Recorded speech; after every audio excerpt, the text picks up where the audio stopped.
at least start out talking about the project I have going underway right now, Yeah. which is new and exciting, and it's called Expanding Space, or Expanding Space Project, and it is much more of a meditation-based project. Mm. And what happened for me, in part, was that I actually, with my friend Emma Spurtis, we started a community action day where we Mm. hosted a bunch of different artists who were doing more like social practice works, which honestly I had a traditional photography education and was a little bit underexposed to this world that is Mm. called, what is known as social practice. Um, and honestly, at first I sort of had like, what do those words even mean? Like, Right. like art speak, like Right. what is that really doing? But with some time, what I've come to see is that whereas when I make an object, the object ends out, if you're lucky, getting fed into a capitalist system, and it ends out, for better or worse, becoming something that someone can buy, and then has sort of a marked value system. And the really exciting thing about this thing called social practice is that it's a way to share ideas and share art without, you know, avoiding basically that Mm. system. And it's really about sharing experiences, and it's really about sharing ideas in a way that is really fun. And so I'm really excited about the fact that I've honestly sort of allowed myself to go there, right? Mm. Because I had sort of a safer place that I could be, and that was just to continue making objects. Yeah.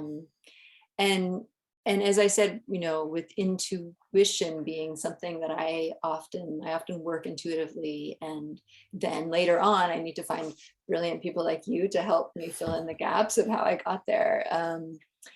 And so in doing this community day project with my friend Emma, I'd also been meditating every day and thinking about the environment and thinking about the interconnection between our own.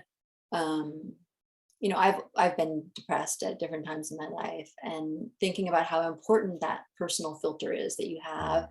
of how you see the world, and how perhaps from my perspective, how under considered that filter is in how we interact with each other, and even where we take the planet, and in Right. how we treat the earth, and our issues with the environment. I think actually I could filter them back to us Mm. having these inner filters that make us feel like we need to go fight or prove ourselves or join in this capitalist system. And so I started to see meditation as a way to um, lighten up that filter, right? To Mm. help people question um, their relationship with that, hopefully. But I didn't, it's not that overt. Like the actual meditation is not sort of like I'm not telling people to um, calibrate their relationship with capitalism. But what is happening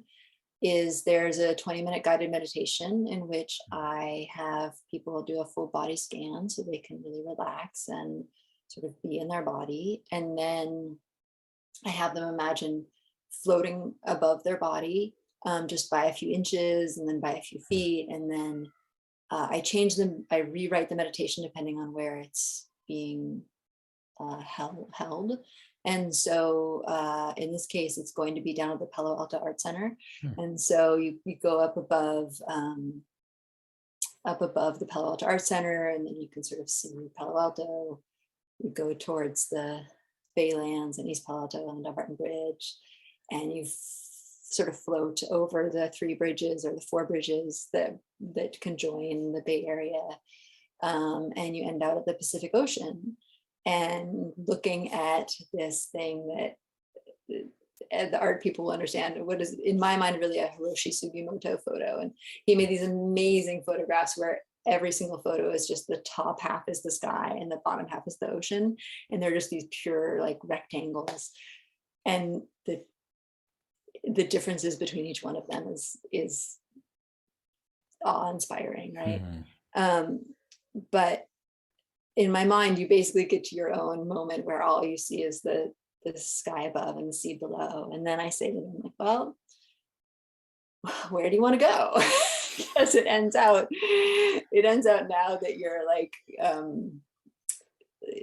you know, looking at this sort of infinite horizon, um, where you must be able to take this somewhere wherever you want. And so it's really an exercise in imagination and an exercise in freedom on some level. And what's really, really fun is that it seems to work. So the first day I ever did it, a woman came out of it and ran towards me and hugged me with like tears in her eyes and said Mm. it was the best 20 minutes she had all year. Mm. And I was just like, I don't, you know, I'm sold, like this thing, maybe this thing seems crazy and wacky, or, it's not like traditional art Right. that I was taught about, but if I can have random women hugging me and with tears in their eyes, like this is where I'm at. That's hard to beat in terms of impact.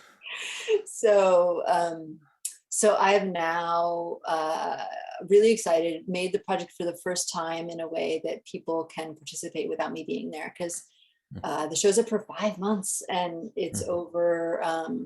They're open, I don't know the exact hours, but 9 to 5 ish, or 10 to 4, I don't know, but it's enough that there's no way I could possibly be there. And so I've basically had some help building a little like photo booth. And so Mm. there's a hut that I built a long time ago called the Infinite Hut. And so you get to go Mm. inside the hut, sit back and relax comfortably, listen to the guided meditation, fill out a little questionnaire about about what your experience was, and then um, write down like a shorter statement of what you experienced, and then go to this little photo booth and just have a nice little headshot taken with Mm. your with a statement about what you imagined.